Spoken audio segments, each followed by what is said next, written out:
Welcome to today's episode of Teen Talk. Today we're talking about censoring books and limiting the teaching of history today at Leadership Tulsa in partnership with Tulsa Changemakers. Teen Talk is a project of Tri-City Collective. It's a series of conversations on issues and topics important to teenagers. Providing a voice and platform for teenagers is at the heart of this series. I'm Paris. I'm a high school senior at Booker T. I've been involved with Tulsa Changemakers for going on 4 years now, and making a difference in my community is really important for me. I love Tulsa and I wish to see it succeed. I'm Lillian. I'm a 10th grade student at Booker T, Washington. I've been involved with Tulsa Changemakers for about a year, and I've participated in it and other various volunteer organizations. I'm Gracie. I'm 14 and I'm in 8th grade at in Pawnee County. And my favorite class is science, and I've been part of Tulsa Changemakers for 3 years now. Hi, my name is Farah. I'm a sophomore at Booker T. Outside of school, I'm a swimmer, and I've been a part of Tulsa Changemakers for about 2 years now.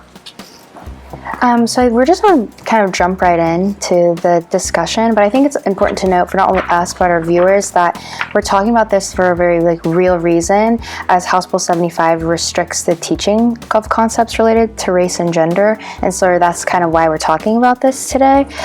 And so my first question is, it seems as though students were not asked how they feel about these restrictions. How do these rules and laws feel to you?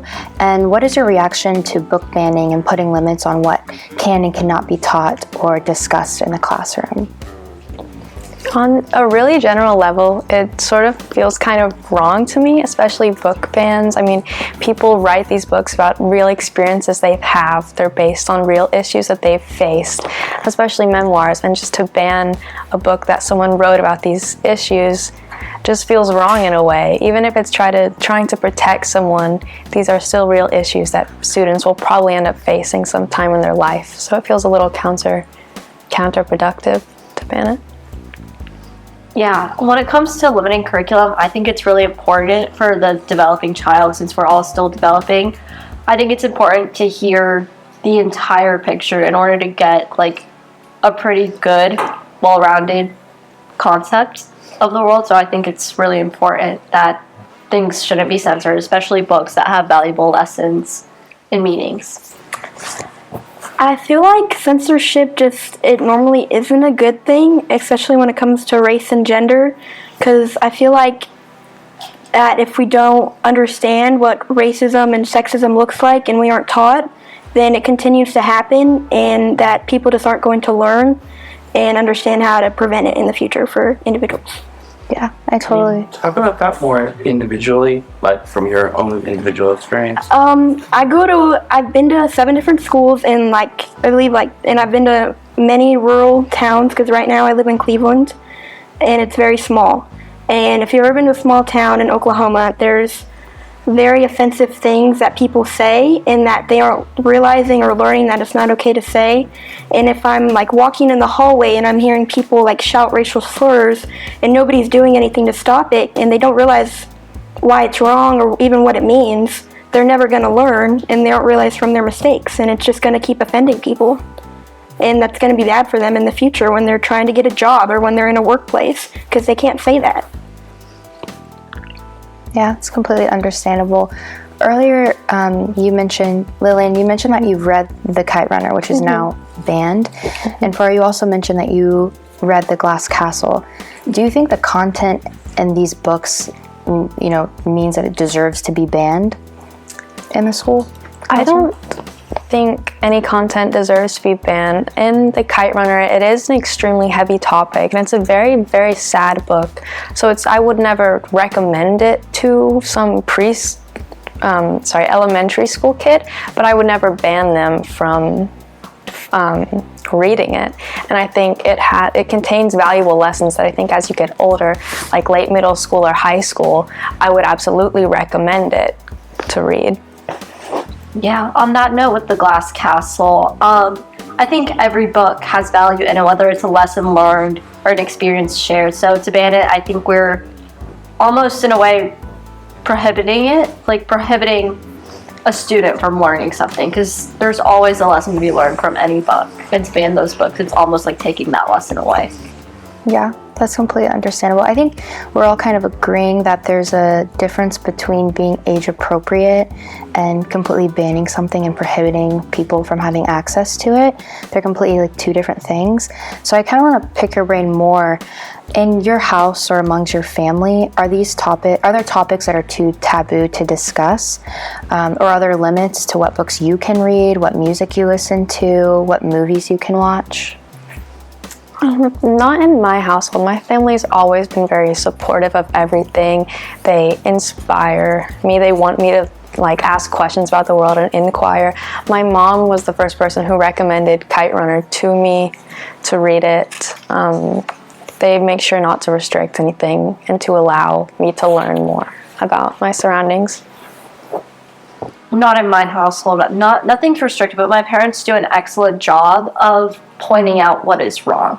Like, just because you see this on television or you're reading it, about it in a book, it's wrong to do that in society, and that kind of behavior maybe is wrong. So they don't restrict anything, but they're really good about telling me what's right and what's wrong when we do share that type of content together. That's the same for me. There's nothing really restricted, but when we talk about it, they inform me that it's wrong or have a good conversation with me about it. Yeah. One thing for me is when I was younger, I was prohibited from listening to any explicit music whatsoever, which I know isn't on the topic of history and race, but I think that's kind of the age appropriateness factor. Did you guys also have that growing up? Yeah, I couldn't, and even still to this day, I'm just now realizing this. I can't watch certain R-rated level movies, but I think I had freedom with my music, so.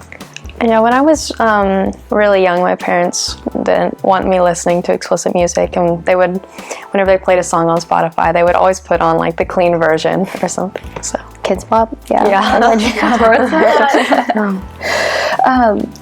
So have you or has anyone that you know ever experienced a time when you tried to get access to a book or ask questions and you were limited, whether that be in the classroom or personally?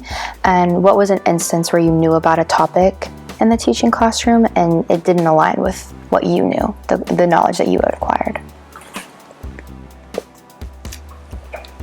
Could you repeat the very first part of that question? The first one was, have you or has anyone you know ever experienced a time when you tried to get access to a book or ask questions and you were limited? Maybe you can start with that. Okay. Honestly, no. I feel very grateful to have had such a nice teaching community. I went to university school, this private schools, and I feel like being a private school, they had more autonomy of their curriculum. And they just were able to teach whatever things they wanted. They were very helpful towards individual questions that they have been asked. I'm just very grateful to have had that nice experience. I know I have one friend, and he still isn't allowed to read the Harry Potter books, so he was banned from that by his family. However, he still is reading them at school. It's without parents. But yeah, which is pretty common. I feel like most parents, and I think Harry Potter is banned. Is it? Not yet.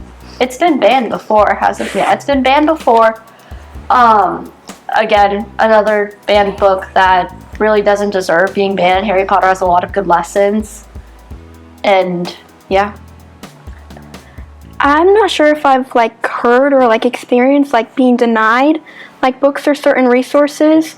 However, I haven't read a book in a classroom part of the curriculum since 5th grade, and I feel like I should be. I hear you guys read lots of books, and at my schools that I've been to, I haven't had that. In my reading and language arts classes, we haven't done that. Is that a limitation of the school or the teachers? I'm curious about why that. I would say the teachers mainly, because in 6th grade I did do online, so we didn't really get to read books. But ever since I've been in that classroom setting since then, they just haven't instructed us to read books. And at the school I'm at right now, we've been working on the same essay for a month, but apparently we're supposed to read The Outsiders at the end of the year. But that's just a maybe. I'm not really sure because I just started here in December or January. I also hadn't been put in a situation where I was denied access to certain resources, and honestly, it was kind of like a culture shock to me going into high school when I was involved with the Tulsa Changemakers School Board Council, that like other schools aren't necessarily like the schools that I've been to. So I was curious to know, did you guys like also experience that when you realized that not everybody had the same experience as you had? Oh yeah, for sure. The three of us go to a magnet school, so I think that's played a really big role in my character development, but also knowing that everyone is so different because everyone had such a different experience in middle school and elementary school. And I think that kind of leads into how we all communicate with each other and the relationships we have in that school. Yeah, I went from a very, very small private school for all of elementary to a huge middle school, and it was just such a sudden change. I learned so many different things and different ways people had been raised, and different things they had been learning in the past were completely different to things I'd been learning, and it was a bit of a shock.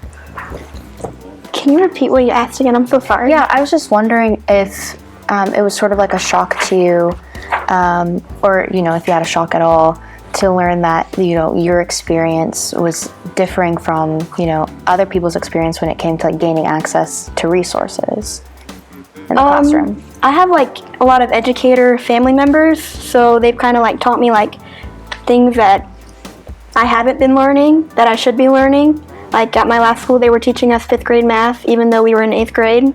And I view that as a limitation, and like that was a shock that they were teaching us that. And that's not like fair to the people in that class. Yeah, that's actually very interesting. Do you think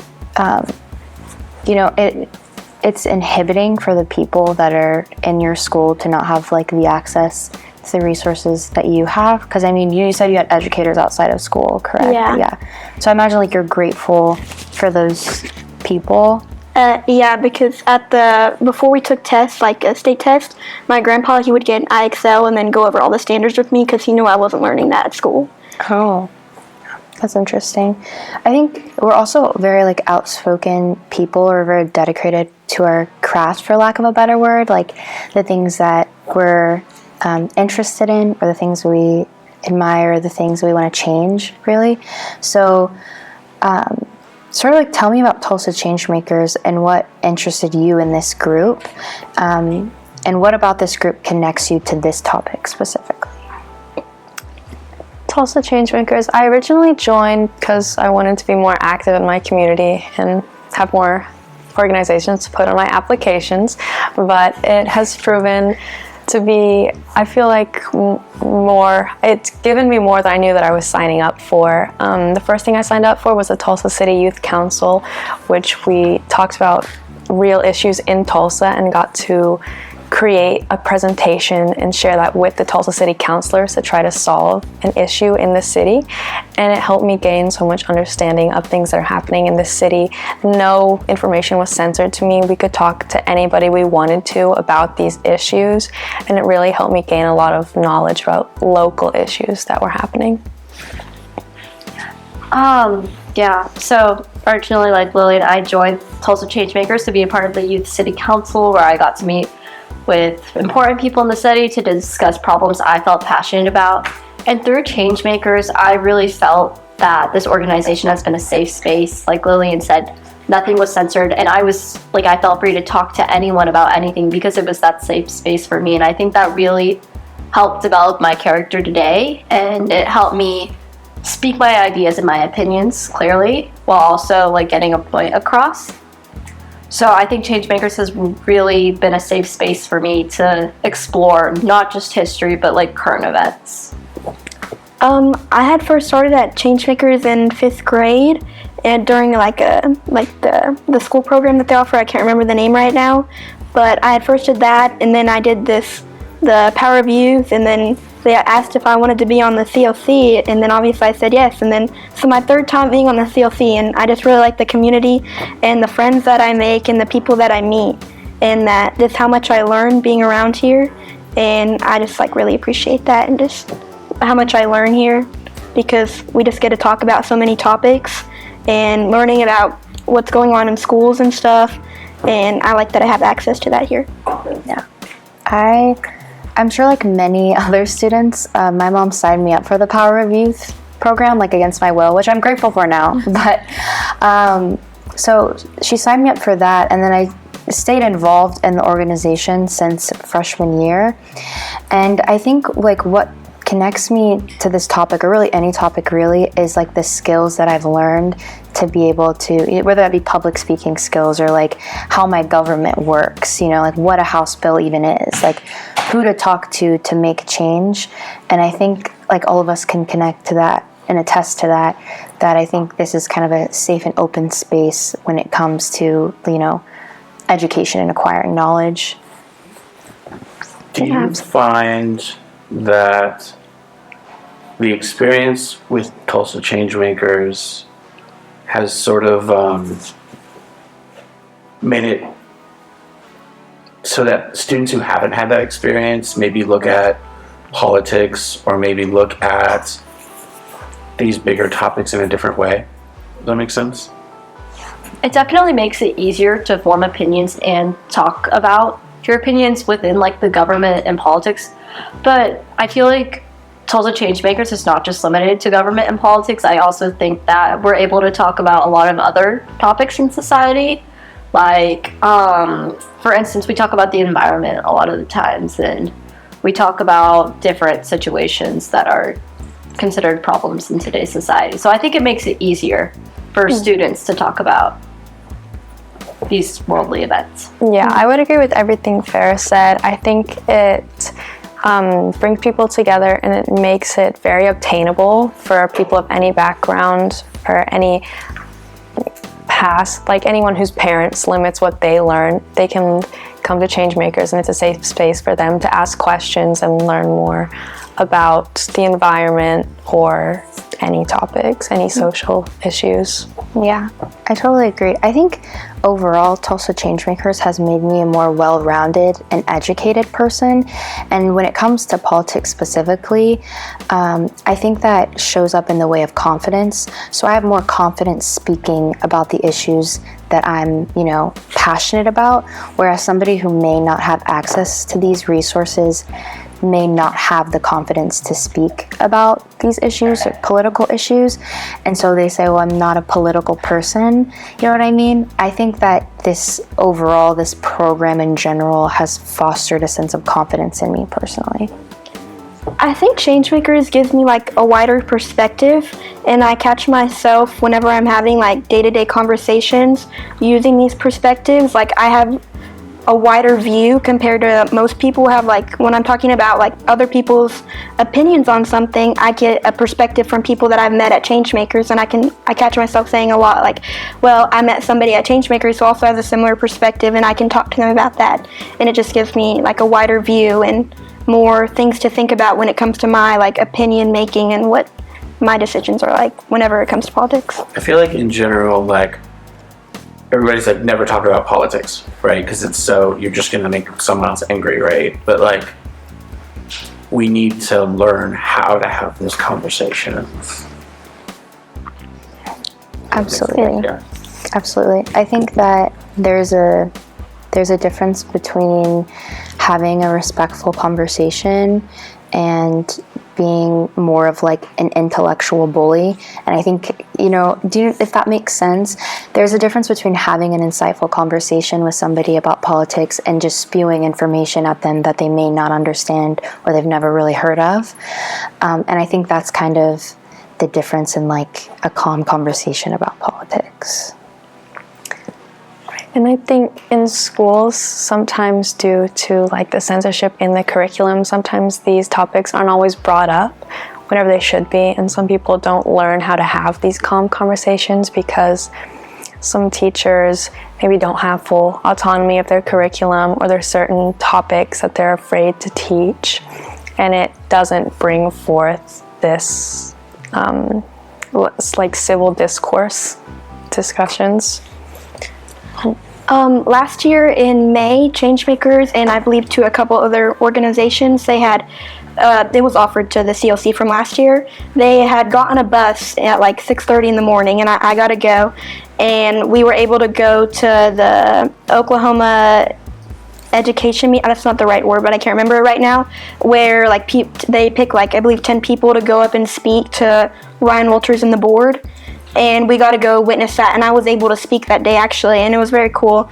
And my friend Amelia, my peer at Changemakers, and my friend, she had realized that there were some things that people were saying that weren't okay, and that people need to learn civil discourse. So Changemakers was able to foster, so me and Amelia, we were able to make our own civil workshop group, or civil discourse workshop group chat, where we were able to teach people how to have these political conversations while being respectful. And we've got to teach, I believe, 3 times to different groups. And we've got to learn a lot from it, in my opinion. Yeah, you taught at the CLC, right? Yeah. I was just about to talk about that civil discourse workshop. I feel like that's really impacted me in how I speak today. I think it's definitely helped me become a more well-spoken person. And I think if civil discourse was taught everywhere, we wouldn't be having these violent conflicts almost over politics and other issues. So I really valued that workshop on civil discourse. I totally agree. I think it also taught me that, some people just don't agree with you, and you'll live at the end of the day, I think. Earlier we were discussing age appropriateness when it came to censorship, and I kind of want to come back to that. So the idea of protecting students, where is the line between protecting students and giving students free access to information?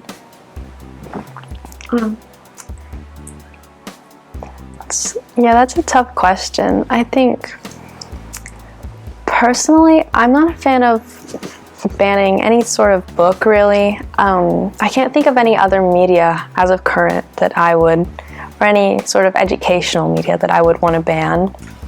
I would grant younger students, I would not promote these darker topics, like books that contain all of these darker topics for them that might be heavier for them. I wouldn't promote that, but I don't think I would ever, like I said earlier, place a ban on a book that someone wrote about these topics. And as they progress, I think then is whenever you start to promote these darker topics throughout maybe late elementary is sort of whenever you need to start putting these darker books forward for them to learn these important lessons that may be prohibited from them, typically. And I fully agree with what you said. I think it's important to protect children, but there are better means to protect them without banning books or banning educational content. So like Lillian, I agree that maybe we shouldn't promote it towards the specific age group, but we shouldn't ban it and keep it out of reach. I think that there should be a line of what teachers can say because they are teachers, but I also think that teachers should be able to still give resources out. But also living in Oklahoma, I feel like there are people with views that can be very harmful to students. And there was a teacher at my school, somebody had asked him how he felt about Trump's election, and he had replied with a very happy response, and how he felt that deport them all was his response. And I feel like that's very harmful to people from different cultures, and that's not fair, and that teachers shouldn't be able to say that. So I feel like there just should be a line of what teachers can and can't say to students. Yeah, I definitely agree with not having not promoting certain topics to younger children, but I also think even within high school and middle school years, they're still trying to protect children, which me personally kind of makes me feel like they think that I'm stupid or ignorant, or I can't form an opinion on my own. Do you guys also feel that way when it comes being in middle school and high school? I do. I feel like there have been certain events that haven't been talked about, and now that I'm in high school, someone will mention this event that they know something about, and I'll have no idea what it is, and I've never learned about it before because it's one of these heavier events that have been prohibited from the classroom. And I'll feel kind of stupid. I'll be like, how did I not know what that was? That's an insanely important event to this other country's history. Yeah, I totally agree with what Lillian said. It does almost in a way feel like you're saying, oh, we can't trust you to make a good judgment, or we can't trust you to form an opinion. But also, like Lillian, it did feel kind of belittling in a way whenever I walked into, like, the first time I learned about the Tulsa Race Massacre was in high school, and I walked in and everybody seemed to know except for me, and I felt belittled almost that I didn't know about this, like, important event to our community. I feel like I've had like a very different education than most people I know, and I feel like most people I know, especially like people who live in Tulsa and have gone to Tulsa public schools, know like way more like about history or just things in general than I do. And it feels like most things that I've learned about like politics or history, I haven't learned them through school. I've learned them through family, and sometimes that does kind of make me feel stupid, like when I hear about people talking about these things and I don't understand, like when this had whenever we first had that meeting and all of the topics we were talking about history, I've never heard of them before, and all the books that we're talking about, I've never heard of them before, and it was just kind of confusing. Yeah. And wrapping back to the Tulsa Race Massacre, I learned that in middle school, and that was kind of like, not the height of it, but when people started discussing whether middle schoolers should be learning something like this, and it made me feel like this was like a piece of knowledge that I didn't deserve to know, if that makes sense in a way, as a Black American. Something like my history, the history that, you know, people that look like me experienced, should just be erased, and, you know, nobody should learn about this. Have you guys had experiences that were more personal to you and your identity that sort of impacted you in that way? I can't say that I have, but I'm Middle Eastern. My parents are from Egypt. I think just learning on my own time with my family, everything that's been happening in the Middle East right now, I think that I was like, why was it not talked about in middle school? Why am I having to learn this by myself with my family? So, in a way, yes, but it doesn't occur to me that often. I also want to ask, I think that we've kind of been discussing, like, it's in the hands of, you know, people above us, but are there ways that, like, youth can be involved in, like, decision making and, you know, what they're learning in their classroom and their education? Yeah, I think there are ways for that to happen. I don't think it's naturally set into the system for that to happen, but I think youth can take a stand by like forming groups to talk about and advocate for more youth voices, or for things they want to talk about, or to even directly talk to someone who's higher up who can bring this information to someone who's helping create this curriculum. Absolutely. Tulsa Changemakers is a great place to start. They give you amazing connections to important city leaders, and they teach you on how to communicate your ideas properly and civil discourse and how to agree. So I think Tulsa Changemakers is a great place for youth to come stick up for their ideas and passions. At my last school, my social studies teacher, he would pick like one day a week, and he would let the class pick whatever topic in history that we wanted to learn about, even if it wasn't part of the curriculum he was supposed to teach. And he would just have a conversation about us and like pick videos on YouTube that we wanted to watch about the topic, and we just have the whole hour of that class to talk about that one day a week. And I really appreciated that.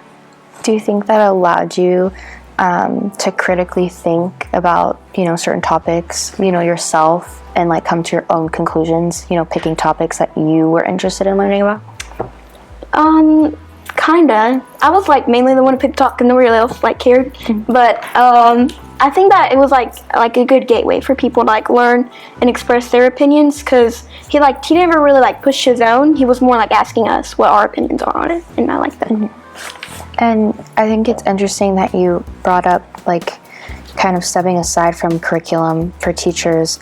Do you think that teachers should have more autonomy in the classroom than they have now? I'm not really sure. I think it maybe like depends on like the class and the teacher. I think they should be allowed autonomies to teach topics that they think are important, but too much autonomy does worry me. Like what you said happened with your teacher, I'm worried if they have too many things that they're allowed to say, they'll say these harmful things. But I think also restricting these important topics is almost equally as harmful to students who don't get to learn about these things. Just like Gracie and William both said, I think teachers should have autonomy over their curriculum in their classrooms and the way they want to teach, but I do think that autonomy should come with guidelines to protect our students. Like what you said, the instance with your teacher, I think it's important that we have guidelines or criteria or like things that they should not do, while also giving them that freedom just to protect our students. Yeah, I think me personally, I think the main issue that we're having here is there's sort of imbalance in power, right? I think there's definitely like a checks and balances that has to go with teachers and, you know, like the school board or, you know, your state government passing these things. And so I totally agree. I think too much autonomy on either side makes for like a difficult situation, if that makes sense. Yeah. I'm also curious to know about like resources in general, like at your school or your family or like a religious group or your church. Are there resources to talk about these difficult topics? That could include Tulsa Changemakers as well. And are you allowed to question what is being taught or discussed?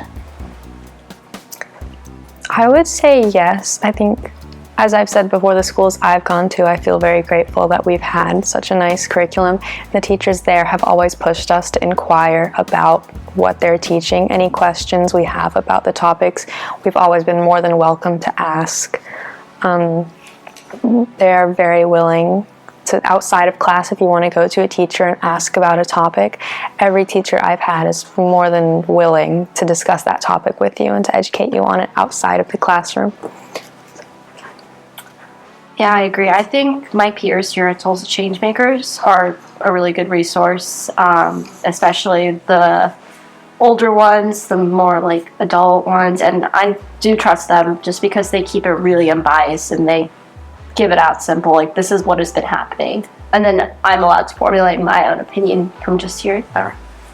I agree with that. I also feel like my family is like a good place where I can talk about stuff like that, and I'm always allowed to question and stuff, and I get like a good overview of everything, and like they like understand. Also, like my grandpa especially, he doesn't really get like fake information because he doesn't have any social media, and all he does is like take college classes online, and he was like an educator for 30 years, so I trust him like the most whenever I have like questions about what's going on in like the government. And he's very unbiased, so I appreciate that.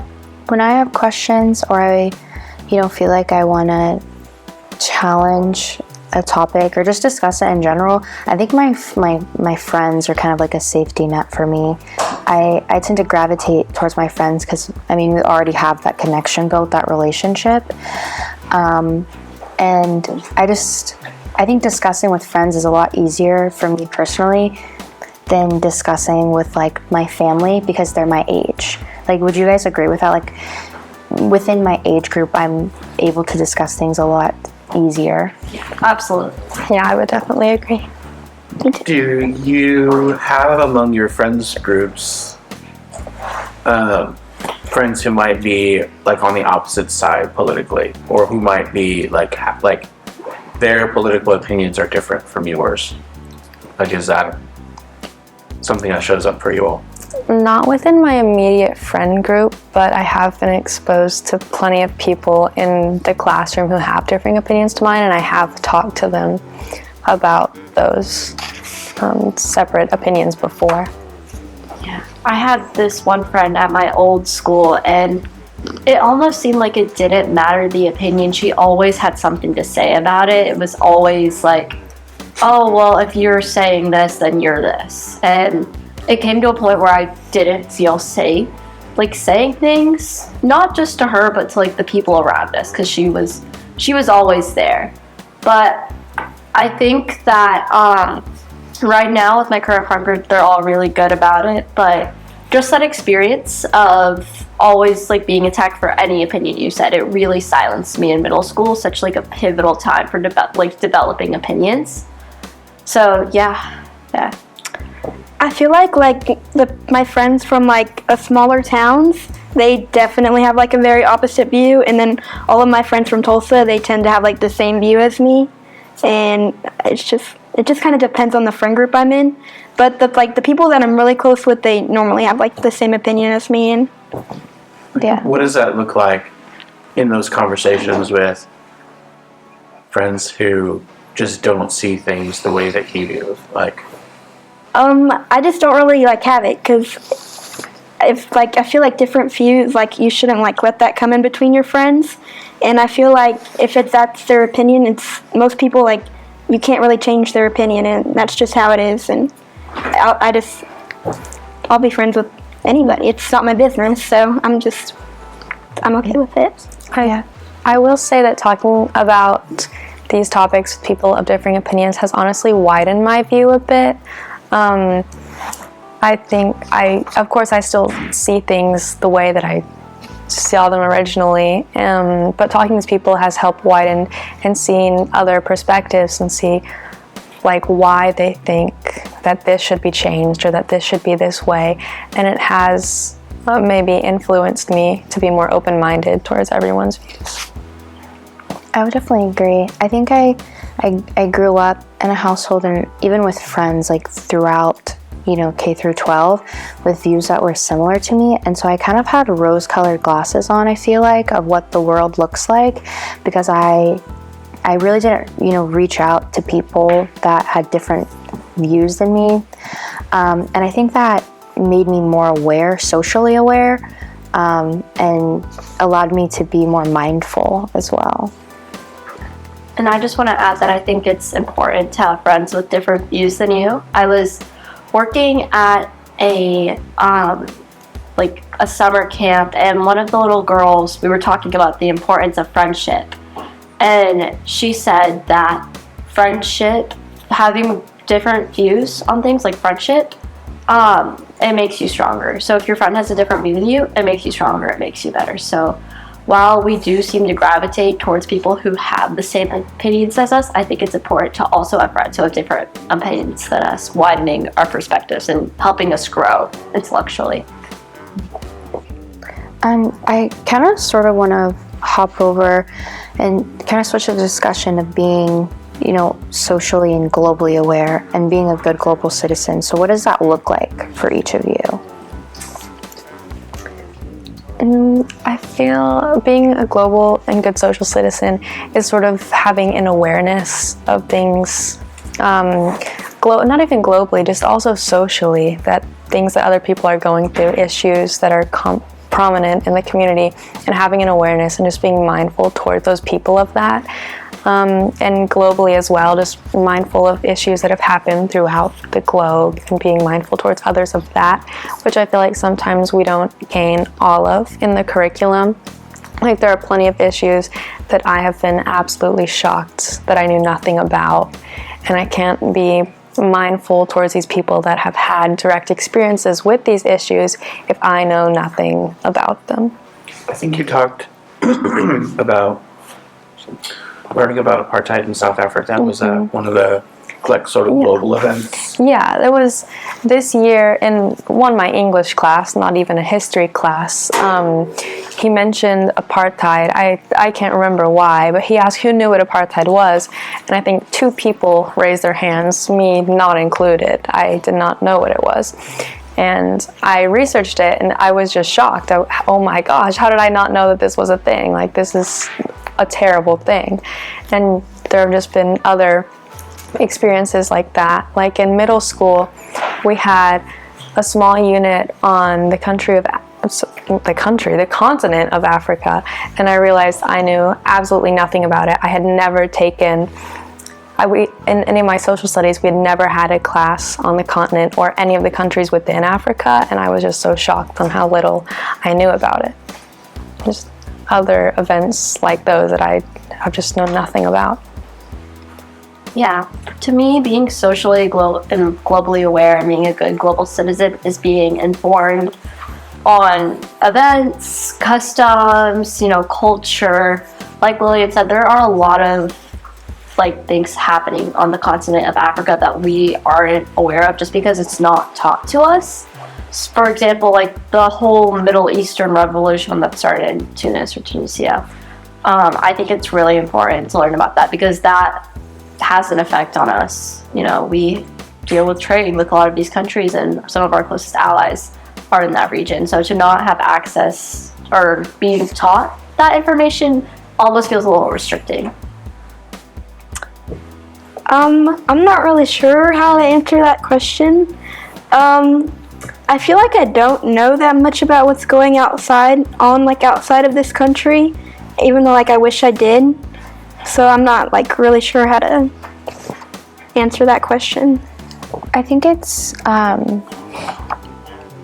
do you think in school you learn more about things going on in America than you do about things going on outside of the United States, or even North America? Because I'm sure we learn stuff about Canada as well, but just other countries or continents. Do you feel as if you're not as aware of things going on there? I feel like right now I'm really only learning about things in the past, and then sometimes my social studies teacher will give us something today, we had to research Trump's cabinet the other day inside our resource, and then we had to we're learning stuff about that, but it's only kind of 1 day a week. But I kind of wish we got to learn more, and we got to have this thing where we had to pretend to be we got to watch a video of Trump's Secretary of Press, and we had to go up, and we have a social studies book of world history, and he gave us a page, and we had to learn about the topic, and then we had to pretend to be the Secretary of Press for that topic. Mm-hmm. And I feel that I really like stuff like that. Okay. But, do you think that learning about this can be for anybody to answer? Do you think that learning about things honestly just global events going on outside of the U.S. Kind of fosters your knowledge to be able to talk about certain topics with confidence, if that makes sense, because you're just more educated? Yeah, absolutely. I think education about any topic almost always will lead to more confidence when talking about it. I think education just has so many benefits, and especially in this American curriculum that we're not learning a lot about these outside countries. I think learning about them is extremely beneficial and absolutely does foster confidence in talking about not even just those specific events, but other global events, and more of an inquiry to learn about those events. Yeah, I completely agree with Lillian. Being an informed citizen about, not just the U.S.'s foreign affairs, but otherworldly events, I think that does foster confidence, especially knowing that you are informed with what's happening in your own government, and knowing that your options when it comes to how you can change and how you can step up and have a voice in that specific area. So yeah, I totally agree. Mm-hmm. I think sometimes I have too much confidence on topics I'm talking about, and I probably shouldn't, and I'm trying to work on that, but I feel I probably need to research more on stuff, and I wish I had more resources at school learning about stuff, mm-hmm. But I don't know. I think I also want to talk about our global awareness within our community specifically. So Ryan Walters has sort of talked about how Oklahoma will lead the way in teaching the Bible in school curriculums, and it sort of kind of falls into a to me personally at least, you guys can totally disagree, to a sense of censorship that you just lack awareness of anything else going on, if that makes sense. So you're just learning to accept this piece of information or this knowledge uncritically, which I think can sort of be censorship in disguise, because you're kind of not taking into account maybe other religions, right? So how do you think that, you know, learning about one holy text in school can impact students' global awareness or their social awareness, or even their own identity if they don't identify with that religious group? I definitely think it's extremely important to teach about multiple different religions, cultures, groups, just multiple different aspects of almost any topic. And like in middle school, we had a unit in my history class where we went over all of these world religions, like the 5 largest world religions, and I thought it was extremely interesting. And it's so interesting to learn about the past of these religions, and I feel like it's important too, because many wars have been waged that these religions have played a massive part in, and it's really important to learn about all these religious wars and how we've come to where we are today. And I think taking that knowledge away from the classroom and only teaching about one holy book is not a very beneficial thing to do for education. Absolutely, and I'll just add on that by only presenting one holy text, you are censoring and limiting curriculum, because you're only presenting one book and you're leaving out all the rest. So I think it's important that world religions should be taught, not just the Bible. I think, like, back to the first question, I think I have a lot of awareness on what's going on, like, locally and in, like, Oklahoma, because my mom is, like, very big on that and is always talking about, like, and my grandma, like, about what Ryan Walters has to say and what Governor Stitt has to say, and they're always, like, very open about that with me and have conversations and, like, tell me what they're saying, and I've also seen their Twitter accounts, and I feel like that definitely helps the opinion on them, and I feel like, I forgot what I was going to say. What was the second question? It was, do you think that only presenting one holy text, the Bible? I feel like that the amount of money that they're going to spend providing all these Bibles to all these schools, I feel like there's better places that money could be going, especially when you can go to any church or anywhere and just get the Bible for free. And I feel like that's what they should be doing for kids who do want to have that, and that they shouldn't be putting those in schools rather than maybe giving resources out to kids who do want to get that. I feel like that would be like a better, like, in the middle for people who do want Bibles to people who don't want Bibles in schools. And I feel like they should just offer the resource, like maybe like online or like something like that. I feel like that would be better. Is that okay if I elaborate a little?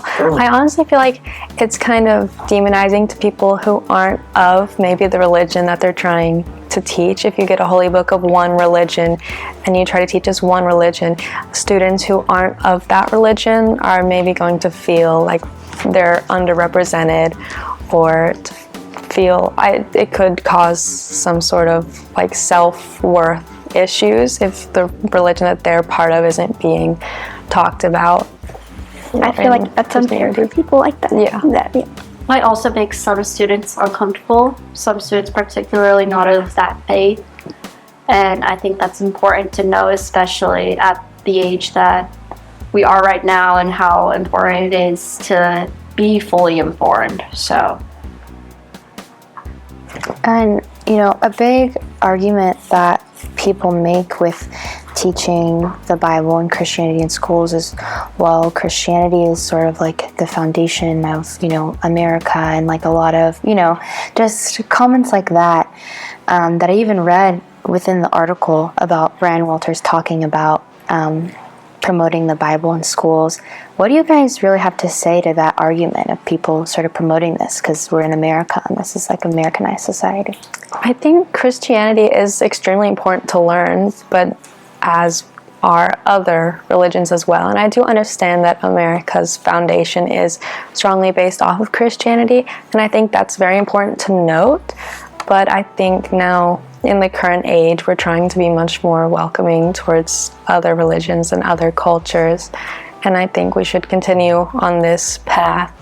And yes, note that Christianity was an important part of America, but now kind of turn that spotlight to other faiths and other cultures of other countries and how they've done things as well.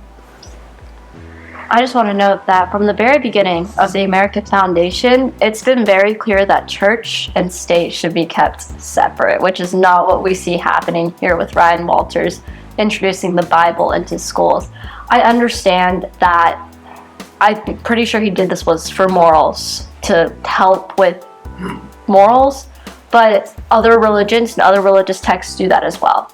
So the argument kind of speaks for itself that church and state should be kept separate, and that was the founding of America. Yes, Christianity is a big part of the United States, and it was back then, but right now in this current day and age we have so many different religions and diverse faiths that I think it's important to highlight them all. I agree. My teacher had actually talked to us about that, and whenever we were learning about early societies, he had brought up how even they believed in the separation of church and state, and he was like, does that remind you of anything today? And he had kind of talked about like bringing the Bibles into schools and kind of taught us about that in my last school. Yeah, I've taken a world religions class currently, and I definitely think that, people don't realize that, different religions other than Christianity are practiced within America. It's not just, Christianity or even Catholicism. So I think that's really important too. And I think people often forget that, America is one of the most diverse countries, really. And we have, a plethora of different people that align with different religious views or ethnicities. And I think in order to make America a stronger country and more educated country, it's important to learn about all the people within the country. I also have a question about the censorship in general that I forgot to ask earlier. Is, do you think that some censorship is unintentional? Because we're talking about global awareness, and I think it's obvious that a lot of Americans may not be globally aware all the time. So do you think, a lack of knowledge being spread is unintentional? I do. I think some of the teachers don't realize, and people making the curriculums don't realize that not teaching these things will be harmful. I think some of these effects of people being uneducated have been unintended. And I think that hopefully can change at some point, and we can be teaching all of these things and providing help to those and background knowledge about these who want it. I think the answer to that question kind of lies within the people who make the curriculum. Did they intend to leave this important piece of information out, or did they just forget? Or were more events did they think were more important? Did the events that happen in the United States, is that more important than what, our foreign affairs? So I think that's important to add, that it really lies within the people making the curriculum. I feel like there's lots of things that they can teach us and not as much time, and I feel like there's we only have so many days of school where they can teach us about all these topics, so there are things they just don't have time to teach, and they won't be part of the curriculum because there isn't time to teach them. Well, I guess let's narrow it down. Let's narrow the scope down. For example, if we're talking about the Tulsa Race Massacre, or let's go with the Tulsa Race Massacre. Do you think that certain information teachers may be leaving out unintentionally because they may not seem, it's progressively seen that it's maybe not important information? Or do you think teachers do it intentionally because they're scared of what the government is promoting? What's the dynamic in that? Oh my goodness. I think that depends teacher to teacher as well. The school that I came from was a private school, and like I said, I feel like that allowed the teachers more autonomy and a safer space to talk about what they wanted to talk about.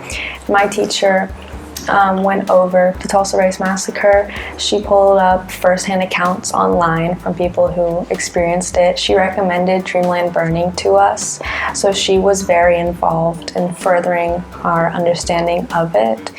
I feel like she went over a lot, and I'm very thankful that I had her as my teacher.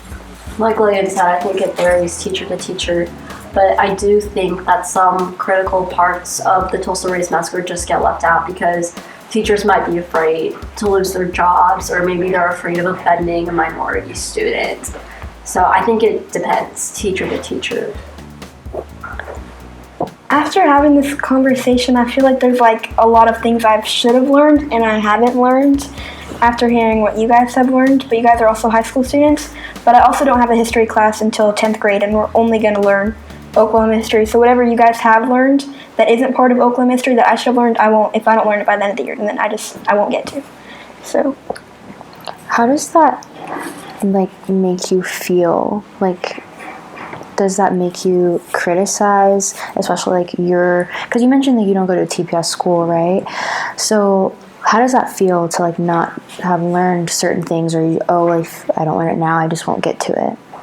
I'm kind of jealous because you guys have all these like resources, being part of Tulsa public schools, and just like being like, because do you guys all go to Booker T?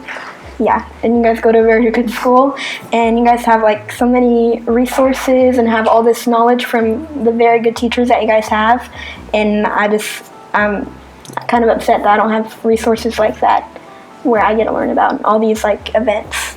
Mm-hmm. We've got time for maybe about one more question. And then my last question is very subjective, but what would a good history curriculum look like to you? That's a good question. Look at history. Okay, I think there's obviously points that they need to hit in the curriculum that's set ahead of time. I do think it's important to learn, yes, about the country that you're in, like us to learn about American history, but I think it's also extremely, extremely important to learn about other countries and other continents' history that we haven't been. So I feel like just even at least a brief overview of countries from other countries and continents. I liked that when you mentioned that your teacher in the past had done an hour a week where the students get to pick the topic, and I think it's important to also put what students want to learn in that class, maybe associate that into the curriculum. Current events are also important. While it's important to learn about the past and how they've affected what we're living in now, I think it's also very important to learn about the current events that are happening now and how we can shape them in the future. Yeah, Lillian kind of hit all the points for me. I agree. While it is really important to learn our American history, I think it's also important to take a look at our foreign affairs right now and in the past, just because that helps us get a better global understanding and a better worldly view. So yeah, I think that it's important to focus on our history as Americans, but also take a look at our foreign affairs in other countries. I feel like living in Oklahoma, I wish like I would have gotten to learn about the Indian Relocation Act, because I never got to learn about it, but living in Oklahoma, I feel like that's like a big thing that we should have learned about. I don't know if you guys have, but yeah. And I never learned about that, and also feel like foreign affairs.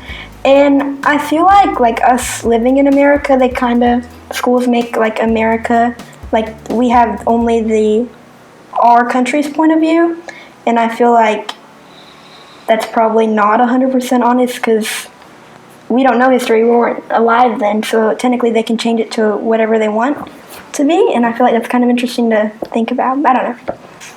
Yeah, I think those are all really good points, and I also think a good history curriculum just has the value of honesty, just being honest to your students in general.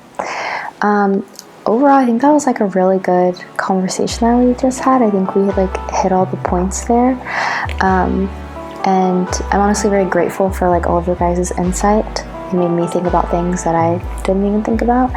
And so we would like to thank Tri-City Collective, Tulsa Changemakers, Leadership Tulsa, and the Schusterman Foundation. For more Teen Talk videos, subscribe to the Tri-City Collective YouTube channel. And for more information visit tricitycollective.com. Thank you.